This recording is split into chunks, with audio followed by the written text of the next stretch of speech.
ایک وقت کی بات ہے، پہاڑوں کے درمیان ایک چھوٹا سا گاؤں تھا جس کا نام نور نگر تھا۔ اس گاؤں کے لوگ بہت محنتی مگر غریب تھے۔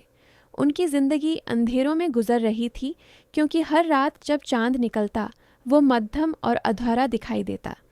گاؤں کے بزرگ کہتے تھے کہ چاند سے کسی نے جادو چرا لیا ہے، اسی لیے اس کی روشنی کم ہو گئی ہے۔ اسی گاؤں میں ایک لڑکی رہتی تھی جس کا نام زارا تھا۔ زارا خواب دیکھنا پسند کرتی تھی، خاص طور پر چاند کو دیکھ کر۔ وہ اکثر رات کو چھت پر بیٹھ کر دعا کرتی، کاش میں چاند کی روشنی واپس لا سکوں تاکہ میرا گاؤں پھر سے روشن ہو جائے۔ ایک رات جب وہ چاند کو دیکھ رہی تھی تو اچانک چاند سے ایک نرم سی کرن زمین پر گری۔ وہ کرن زارا کے قریب آ کر چمکنے لگی اور ایک چھوٹی سی پری میں بدل گئی۔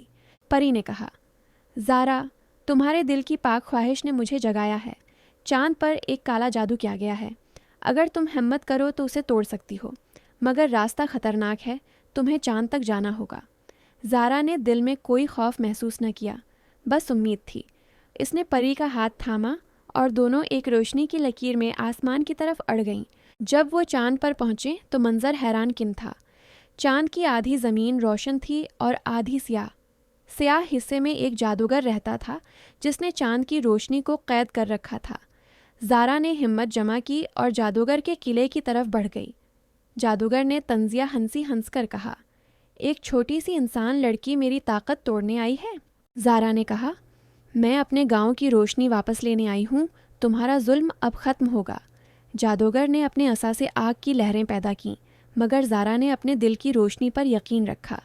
پری نے اس کے ہاتھ میں ایک چمکدار پتھر دیا جو محبت اور امید کی علامت تھا۔ زارا نے وہ پتھر آسمان کی طرف اٹھایا اور اچانک چاند کی روشن کرنے اس پتھر میں جذب ہو گئیں۔ ایک زوردار چمک ہوئی، جادوگر چیخا اور اس کا سایہ غائب ہو گیا۔ چاند دوبارہ مکمل روشن ہو گیا۔ زارا نے نیچے جھانکا تو اس نے دیکھا کہ اس کا گاؤں سنہری روشنی میں نہا رہا ہے۔ ہر درخت، ہر مکان، ہر چہرہ خوشی سے جگمگا رہا تھا۔ پری نے مسکرا کر کہا، زارا، تم نے صرف چاند نہیں، اپنے لوگوں کے دلوں کو بھی روشن کیا ہے۔ زارا زمین پر واپس آئی تو سب لوگ اسے چاند کی بیٹی کہنے لگے۔ اس دن کے بعد چاند کبھی مدھم نہیں ہوا۔ جب بھی زارا آسمان کی طرف دیکھتی، چاند مسکرا کر اس کی بہادری کو یاد کرتا، اور یوں جادوی چاند ہمیشہ کے لیے نور نگر کا محافظ بن گیا۔